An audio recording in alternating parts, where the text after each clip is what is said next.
Hello and welcome to the Film Pulse podcast. This is episode number 481. My name's Adam Patterson. With me today, we've got Kevin Rakestraw. Hey, Kevin.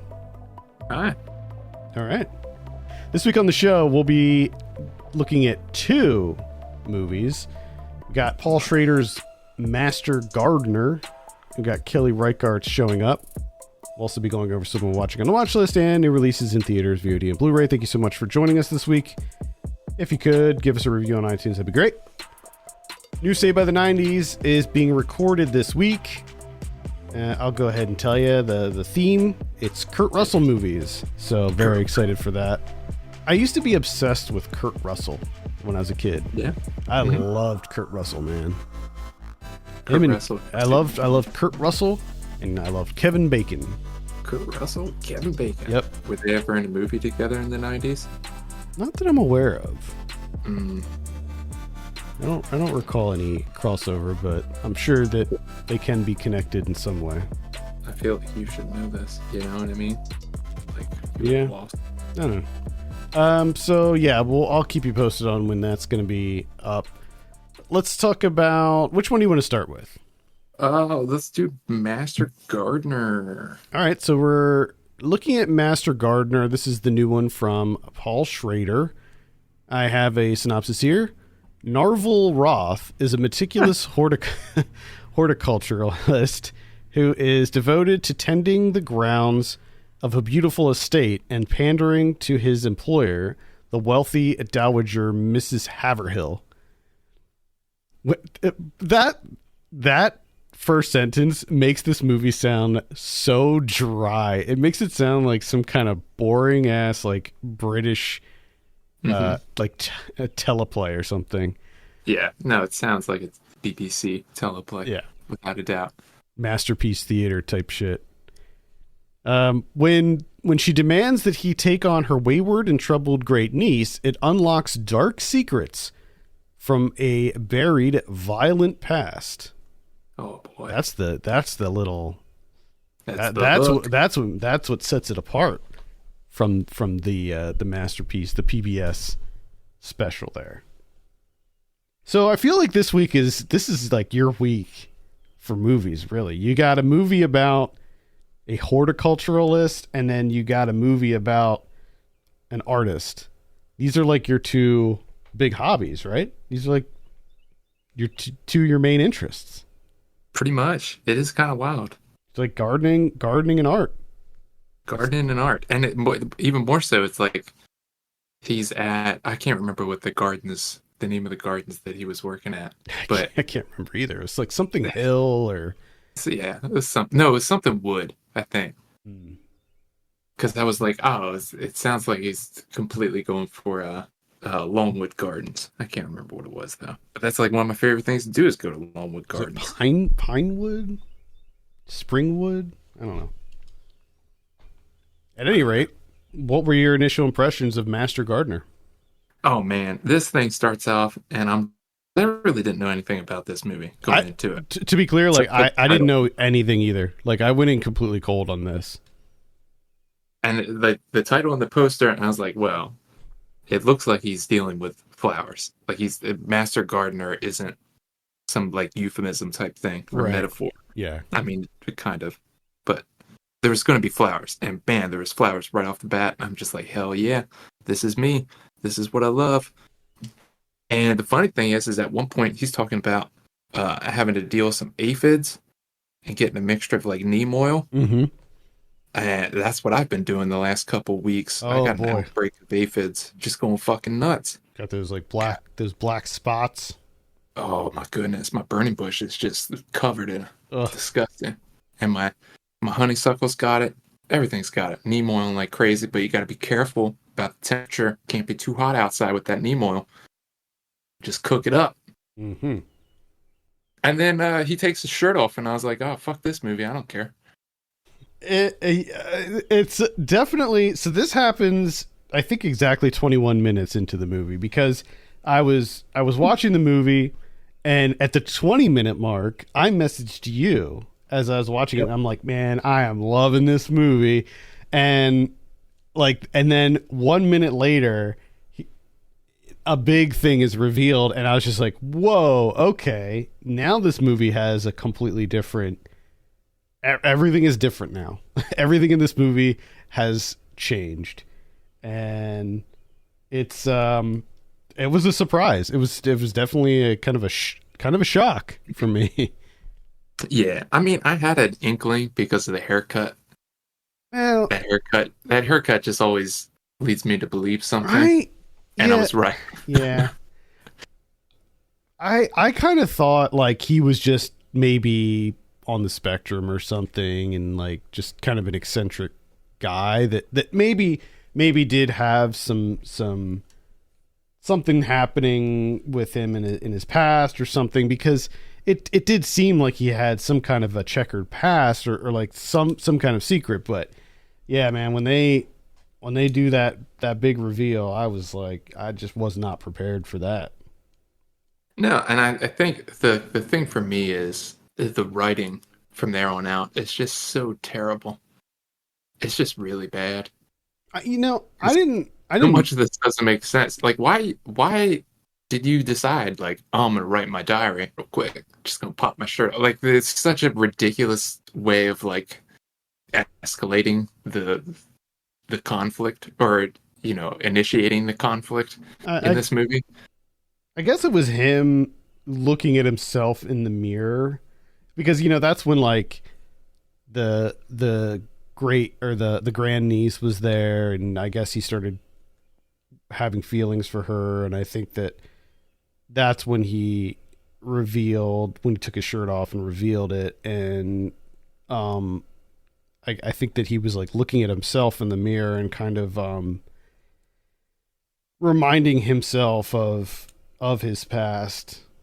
And I agree with you that I wouldn't say the dialogue or the writing is bad. I think that it seems to be kind of in line for like Schrader's style of dialogue, which is not always natural. It will often feel kind of stilted and not necessarily realistic. But I don't necessarily mind that. I will say that it did lose me a little bit as it progressed, but I still, and this is something that happens with a lot of Paul Schrader movies, is that there is always a point where things change in his movies and there's like a big turn, and usually it's so drastic that it will immediately lose people. But like for me, I still think that he's an amazing director, and I was still on board with this for the most part, all the way through. No, it lost me big. I Necessarily the point that I was saying, I was kind of exaggerating there, but then his decision to pop the shirt off while he's writing in his diary.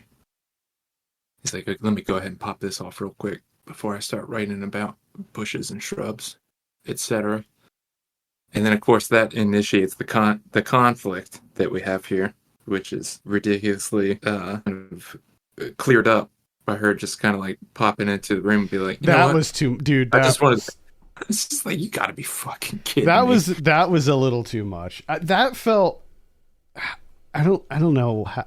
Like that almost felt like Schrader just being kind of a perv.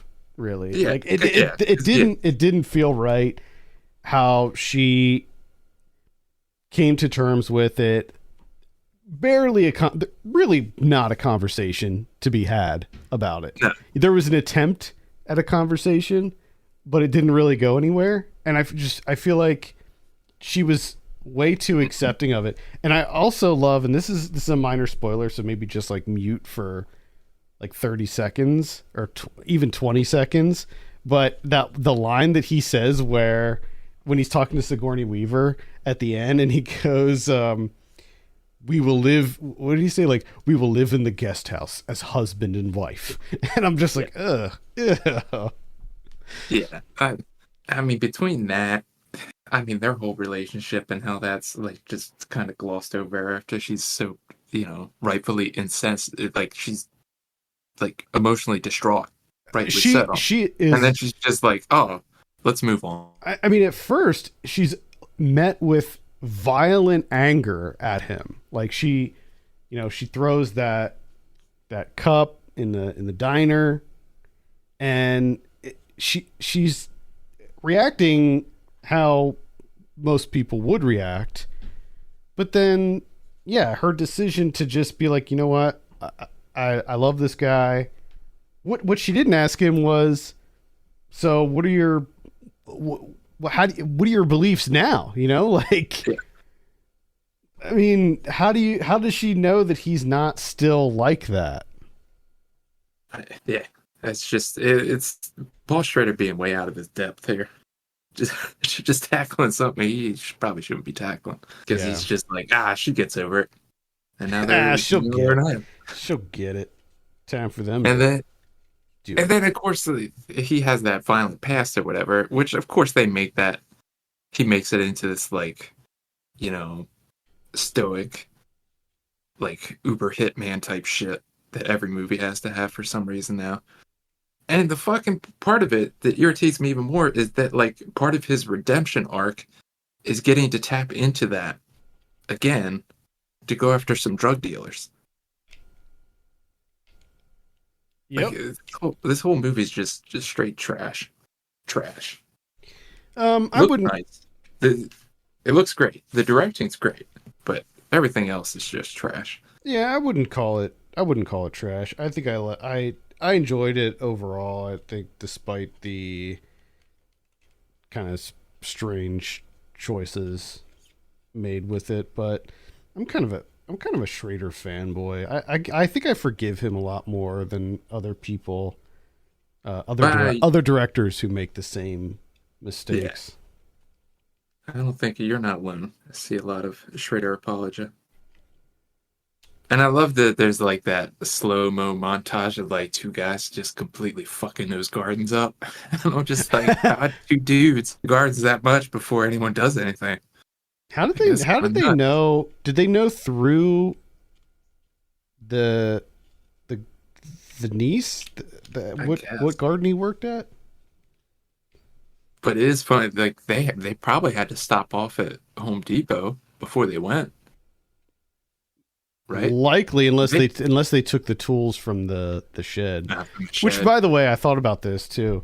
Like, this is like this is a high end garden, right? Like Mhm. this is a super nice garden. Rare plants, meticulously manicured, all this stuff.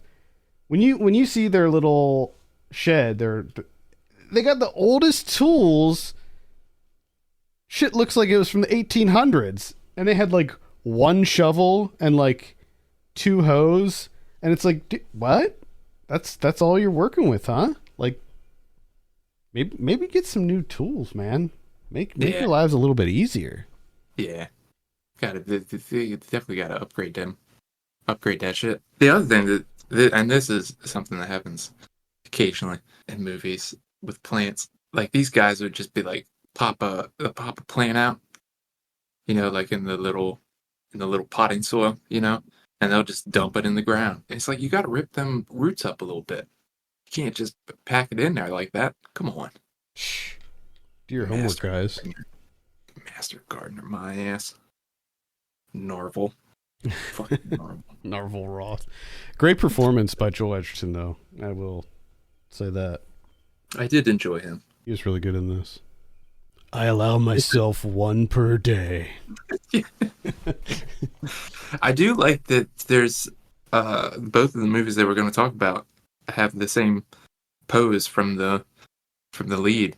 One's wearing an apron, one's wearing overalls, but they do the old hands behind the apron top. Mm-hmm.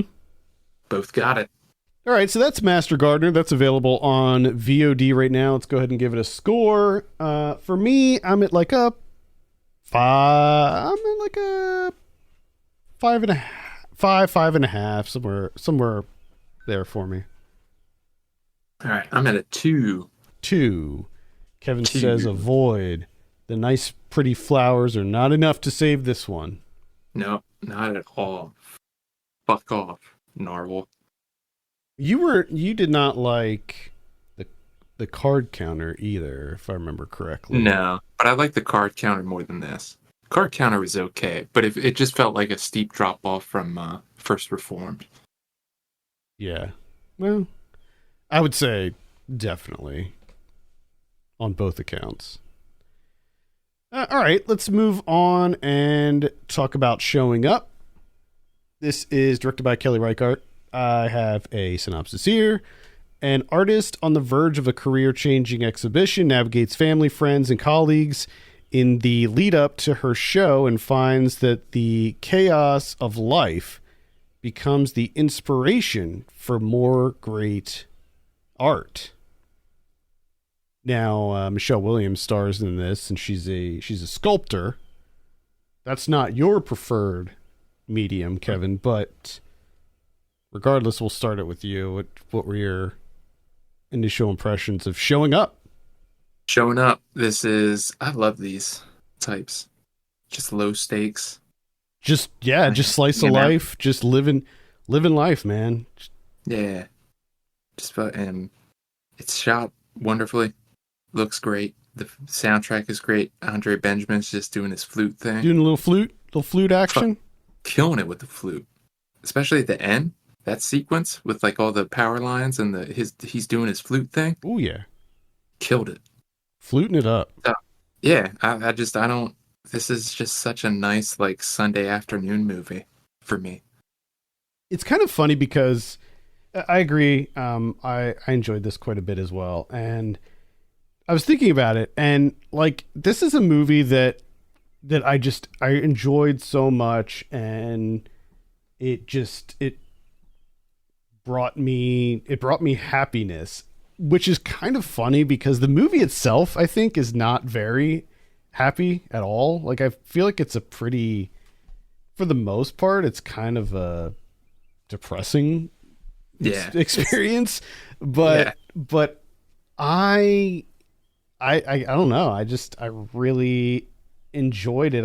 It's like one of those kind of very slight movies that just washes over you, and you come into the lives of these people, and all of the characters feel incredibly fleshed out, and you spend this this very small moment of these people's lives with them, and then you just leave, and it was just like this kind of very fleeting experience that you have with these people, like a little doorway into their lives. And I just enjoyed it so much, even though I will say, like, I didn't think that Michelle Williams' character was a particularly likable or relatable in any way, but I still enjoyed the movie quite a bit. I liked all of the pigeon stuff and like all of that. I just thought was great.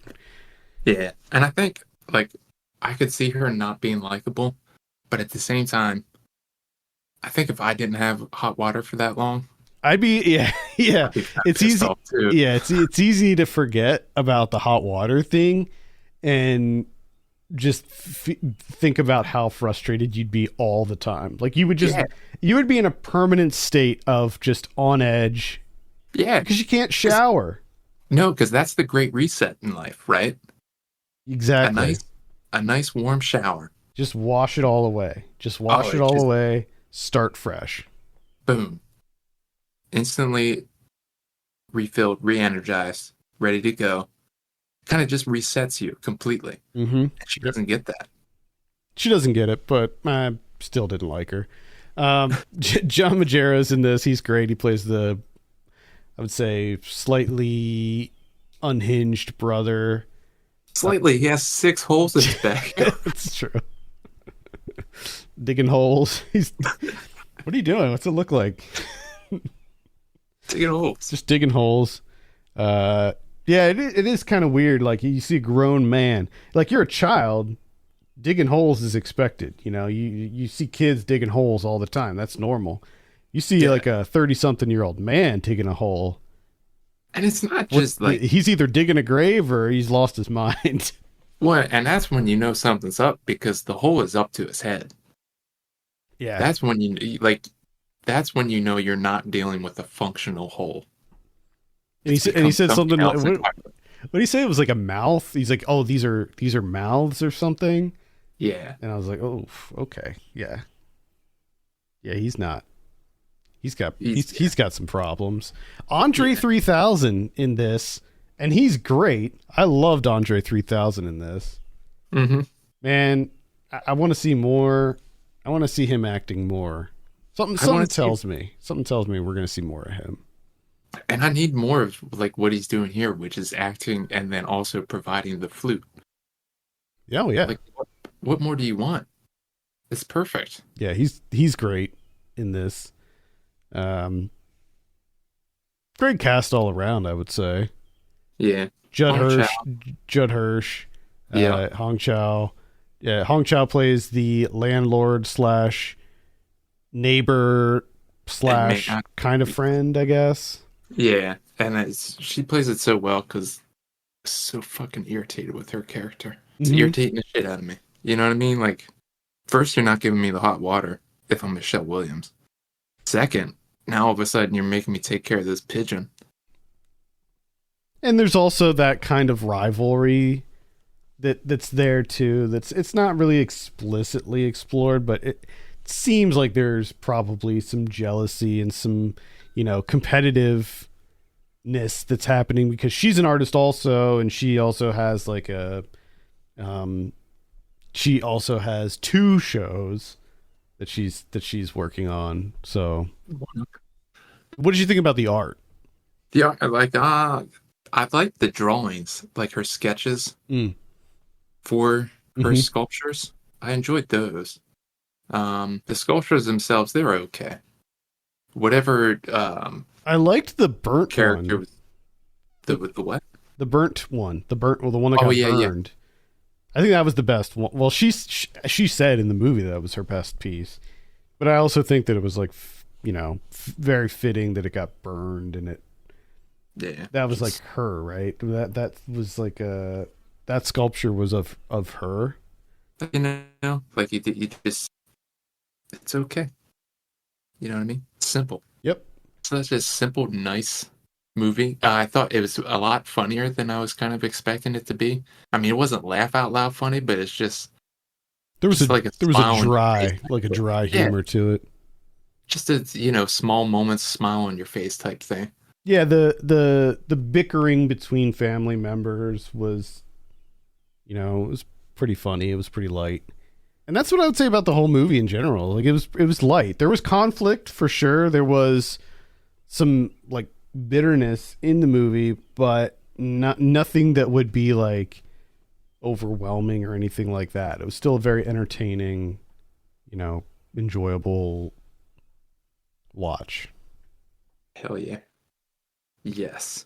So yeah, Kelly Reichardt once again just crushing it over and over again. I mean, she just every movie, like, just killing it, man. Yeah, without a doubt. And she's not doing anything like crazy special. Nope. I mean, she's doing something special in terms of like simplicity and authenticity, I think. I think that's the thing is like, I think a lot of other directors, if they were to try something like this, it wouldn't work. I think that she has something special and that she's able to tell these really understated stories and do so in a visually compelling way, and B, she's able to develop these characters in such a way that if they feel like real people, but it's not like boring. It's not too dry or so realistic that like it just comes off as boring is the best way that I would describe it. She's able to kind of thread that needle in a really amazing way. So yeah, she's just, man, every one of her movies just so good. 100% agree. Now, speaking of which, where does this like stack up if you were to look at Reichardt? Is this like, can you rank this? Can you throw this in a Reichardt rank? I mean, because I just pulled up her filmography, right? And the only thing I haven't seen is her first one, River of Grass, from 1994. It's the only one I haven't seen. Because I was gonna say this is up there, but then I'm like, damn, First Cow is great. Mm. Old Joy was great. Certain Women was great. Meek's Cutoff was a surprise. The only one that I really didn't like from her was Night Moves. I thought that was but I don't know. Yeah, I think I would put this up there. I liked Night Moves. I mean, I thought that was fine. I think Wendy and Lucy, I don't know. I'd have to rewatch that one. It's been too long. Yeah, like that one for whatever reason just really stuck with me. Even though I'm looking on Letterboxd, I only gave it a 3. Yeah, that one really stuck with me. Meek's Cutoff I gave 4. Certain Women I gave 4.5. First Cow I gave 4. Yeah, so yeah, I don't know where this one ranks for me. It's up there. They're all up there, really. They're good. They're all good. She's really good at what she does. Absolutely. All right, let's go ahead and give this one a score. What are you going to give Showing Up out of 10? I would give it like a 8.5. I am sitting at an 8 on this one. Highly recommend it. This is on VOD right now. Let's go ahead and talk about some of what we've been watching. I believe it is your turn this week, Kevin. Oh, okay. I watched Self Portrait by Joey Walinga on Mubi, Mubi.com, and I realized that there's a lot of movies that came out on Mubi recently, or what I thought was recently, that I've been really waiting to see. So I figured I'd start playing catch up, and they came out a lot longer ago than I thought. So I have a lot of catching up to do. So this is my first one. This is like a pseudo documentary of sorts. This is a cut together of surveillance camera footage collected over the last 4 years, right? So Walinga just goes and pulls together all this surveillance footage from cameras all over the world and just kind of does this like blocking of, it starts them with like winter scenes, spring scenes, summer scenes, autumn, and then a little bit of winter at the end again. So it's kind of like a mixed bag of sorts. But the surprising thing for me here is that like there's a lot of surveillance footage that is just like incredible landscape shots. So you're just like, well, why is there a surveillance camera here?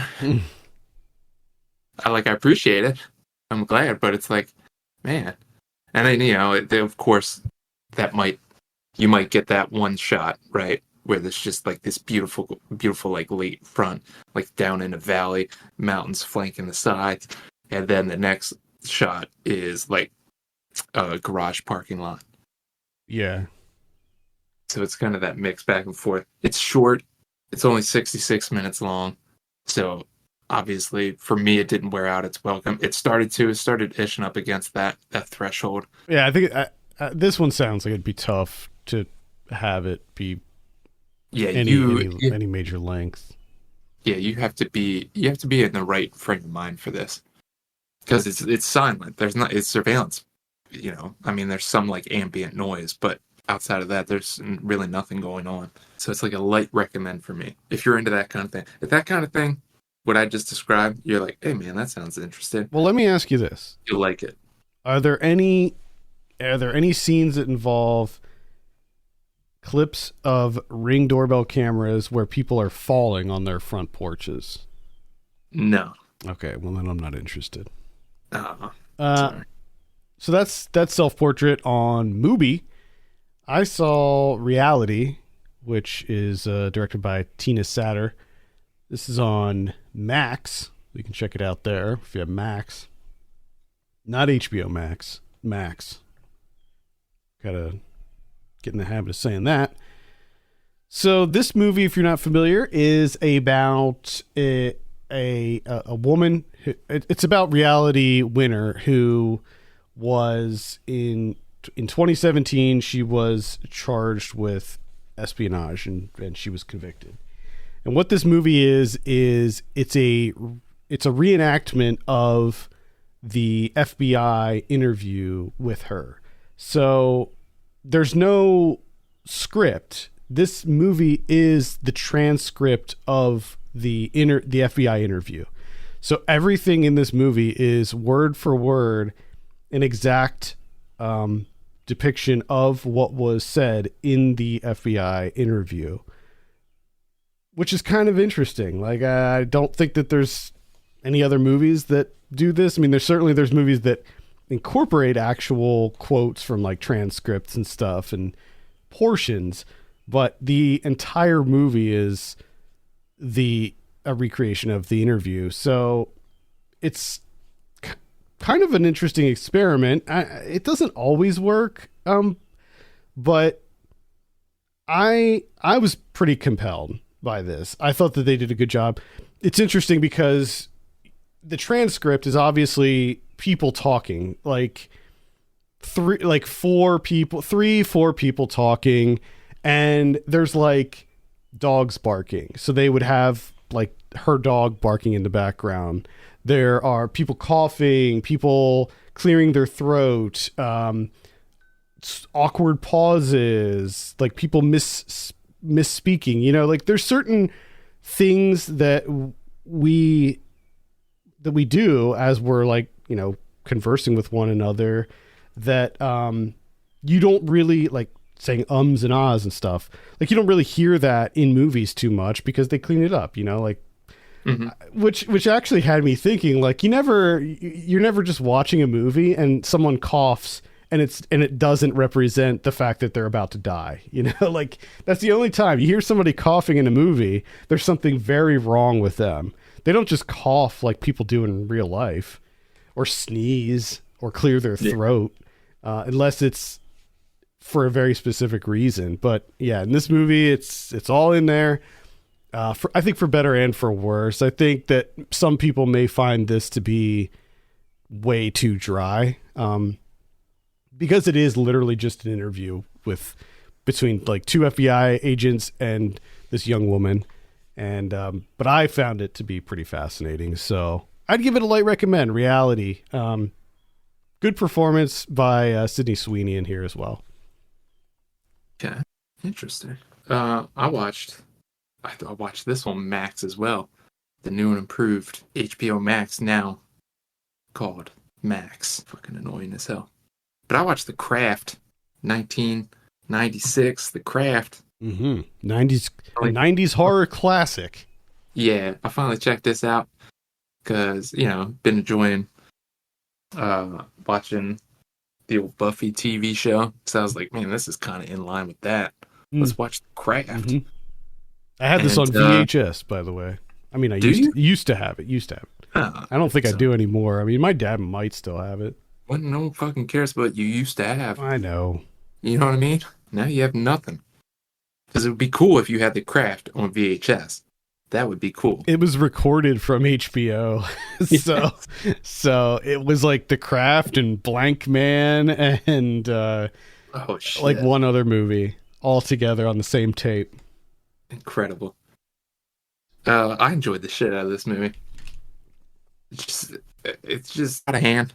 Like crazy out of hand. And, you know, it's not to say that tired old cliche of the same, but like it's just like you don't see this anymore. Yeah, you don't. You don't see these types of movies. I just miss them. Yep. Because it's like it's kind of serious. Like it kind of takes itself seriously, but not too much. You know what I mean? Mm-hmm. Like it knows how to skirt that line. Yeah. Being like sincere and genuine, but not being ridiculous. Where you're like, oh Jesus Christ. Yeah. I would say like Ginger Snaps is another movie that I think does a good job of not taking itself too seriously, but also, you know, delivering a somewhat serious story. And I don't think I was quite ready for like how I didn't realize like how powerful they would become. Yeah, which was like pleasant surprise. I was like, oh shit, this is fucking incredible. Yeah, they do more than just like little tricks. Yeah, I thought they'd just, you know, be getting in trouble doing some spells and stuff. But, like, they just tap into, like, the fucking god of the earth. So that's something. I wasn't ready for that, and I Yeah. enjoyed where that took me It's got a because pretty crazy climax. it does. It really does. And then Fairuza Balk is just. I thought she was incredible in this. She's just Hamming it like up, that man. perfect. Yeah. Oh man. There's something about that too. I just feel like we don't get like hammy performances like that as Yeah. much as we used to. Like every horror movie, the villain always got to ham the shit out of everything, Mm-hmm. and it's so much fun. Yep. I think the Craft is an underrated '90s. I don't know. Maybe it's more well regarded now than it once was. But I still never saw that remake that they did or sequel or whatever the hell it was that came out a Yeah, couple years I ago. I forgot all about that. Like when I texted you that I was watching The Craft, and you were like the Yeah. old one, the original. I'm like, what the fuck you mean? There's only one The Craft. Mm, yeah. I think it was pretty bad from what I heard, but. Cool, that's The Craft on Max. Check that out. I saw Private Parts from 1972, directed by Paul Bartel. We had mentioned this one. This came out a remastered edition of this came out on Blu-ray this past week, and I never heard of this movie before, but I am a fan of Paul Bartel. I liked Death Race 2000 quite a bit. I loved Eating Raoul.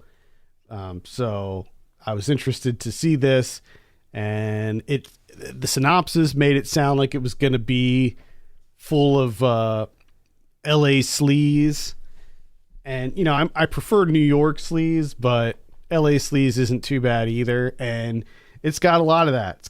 It's definitely got some L.A. sleaze to it, where it takes place. The movie takes place in this really old hotel.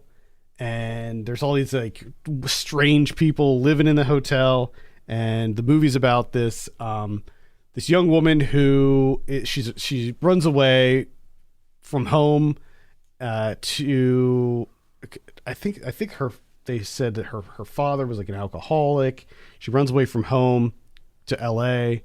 and she gets in a fight with her roommate and leaves, and it turns out that her aunt works or owns this old hotel, and so she's staying with her aunt for a little bit, and it turns out that there's like a serial killer in the hotel, and this serial killer slash peeping tom stalker person kind of develops this like strange obsession with her, and it's great. I definitely recommend checking out.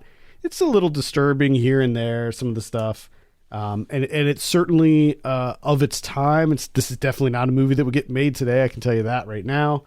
But yeah, it's worth a look. Private Parts. I might have to check this one out. This sounds pretty good. It's weird. It's not necessarily a horror movie. I guess I would compare it to Paul Bartel's other movies, where it's kind of a comedy, but also very dark. All right, let's look and see what we have in theaters this week. We got The Blackening coming out. I'm actually interested in this one. I don't know if I'm interested enough to see it in theater, but I'm not. I mean, I'll watch it, but I don't think I'm traveling to the theater to see it. oh yeah, no. Yeah. It's one that could go either way for me. Like the trailer made it look pretty funny, but I'm just not sure where that balance is between horror and comedy. Mm-hmm. Like it looks like it does try to balance it. What I'm afraid of is it veering too much towards the comedy side and going like the scary movie route. It doesn't look like that. It looks like it is more like there actually are horror moments in it, but yeah. So I don't know. I'll be checking that out when it hits VOD. We also have Elemental coming out in theaters. That's an animated one. Mm-hmm. The Flash is also coming out. That's another biggie. Man, we're back. It seems like we're back in the days where we got like at least a few movies every week coming out. It is. It's different. We're slowly getting back to the way we used to be. I mean, the movies haven't gotten any better. No. They're coming out, but There's more of them. there's just more. There's more of them coming out in theaters. Yes. Asteroid City next week, though. Asteroid City. Can't wait. All right, VOD. Let's see what we got going on here. Starting with the 13th, we got Horseplay. We got Falcon Lake. Americond. Got Cannibal Cabin. Oh no. You are what they eat. I feel like I've heard that before. I'm sure that tagline's been used before. Cannibal Cabin. We got Bone Cold. Sometimes we make our own demons. Wonder if that's one of those metaphor horror movies about addiction or something. Probably. Either that. It's either about addiction or it's about trauma. Yeah. One or the other. On June 16th, we have Pretty Red Dress. We got Maggie Moore's. Let's see. Midday Black, Midnight Blue. On Netflix, we have Extraction 2. Oh no. That's, the much anticipated sequel to Extraction. Oh man. There's 3 people that are just hype as fuck right now. Yeah. Well, the one thing about Extraction, it did have that really amazing single take shot in it. That one scene that is worth checking out. That scene. I don't know about the rest of the movie. Also, we have Black Clover, Sword of the Wizard King, on Netflix. Black Clover, Sword of the Wizard King? It's an anime. Yeah, it's like a movie. It's a very popular anime, and I guess this is the new movie. Okay. All right. Speaking of anime, I started watching this anime called Angel Cop from 1980. Angel Cop from 1989. Check it out on Tubi. It is bonkers, and it's so great. It's only like, I don't know, 8 episodes, I think, the whole series. So it's very short, but the animation is so good, and it just oozes like that 80s Japanese animation, but the quality is very good, but the content is so over the top and ridiculous. Like, it's so violent for no reason, and it has this like really weird like anti-American like kind of xenophobic rhetoric in it that is just, it's so weird. It's great though. Angel Cop. So that's pretty much it for VOD. Blu-ray this week. Got Super Mario Brothers movie coming out. Rain Man's getting a 4K release. Insidious getting a 4K release. There's a Shaw Brothers box set that's coming out, which includes let's see, The Assassin, The Thundering Sword, The Golden Swallow, The Jade Raksha, The Bells of Death, The Sword of Swords, Killer Darts, The Invincible Fist, Dragon Swamp, The Flying Dagger, and The Golden Sword. So check that out. That's 67 to 69. Damn. They had insane output, man. Scream from 1981 is getting a 4K release. Didn't know that was a movie that existed. Looks like Arrow is putting out a Mexico Macabre box set. This includes 4 films ranging from 59 to 63, including Black Pit of Dr. M, The Witch's Mirror, The Brainiac, The Curse of the Crying Woman. That's an Indicator series. I don't know if that's different than Arrow. That might not be Arrow, actually. Indicator series. We have a double pack, Bog and Mako, Jaws of Death. Oh, no. And then we have The Great Train Robbery from 1978. Project Alf from 1996. Don't know what that is. Is it an Alf documentary or something? No, it's like just an actual Alf movie. They made an Alf movie? I guess so. I don't know. Oh, it looks like it's a TV movie, maybe. It's on Tubi. Yeah, it looks like it was a TV movie. Well, it's on Tubi now. Yeah, there we So go. just watch it on there. Do it. There's another Indicator series box set here, which is From Hollywood to Heaven, the lost and saved films of the Orman family. And this includes If Footmen Tire You, What Will Horses Do? Okay. That's a good question. The Burning Hell, The Believer's Heaven, 39 Stripes, The Second Coming, Untamed Mistress, Please Don't Touch Me, White Lightning Road, The Girl from Tobacco Row, 40 Acre Feud, The Exotic Ones, The Grim Reaper, The Sacred Symbol, and I think that's it. Jesus Christ. That's a big one. Yeah. I have not seen a single one of those movies either, so I might have to look into this. Please don't touch me. Please don't touch me. White Lightning Road. All right. Let's see. The Sword and the Stone from 1963. That's the Disney one. It looks like some of the classic Disney movies are getting re-released here. Peter Pan is also on that list. All right. Witch Trap from 1989 is getting an MVD Rewind collection release, as is Killzone from 1985. There's a Donnie Yen movie coming out called Sakura. A Question of Silence from 1982. The Witch's Mountain from 1973. There's an anime coming out here called My Senpai is Annoying. Love that.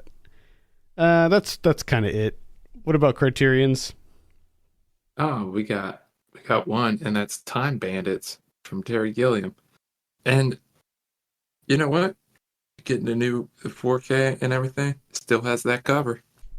Nice. I hate that cover so much. The thing is, it's recognizable. Like you know it. Like you're scrolling and you see there's like hundreds of covers that you're scrolling through, and then bam, there's Time Bandits right there.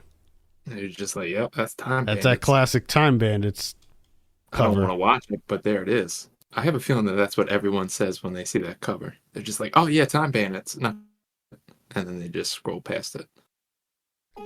All right, I think that's going to do it for this week. Thank you so much for listening. You can send us your questions and topics to podcast@filmpulse.net. You can follow us on Twitter @filmpulse.net and @filmpulsekevin. If you have a minute, consider reviewing us on iTunes. That'd be great. For Kevin Rakestraw, my name's Adam Patterson, and we'll see you next week.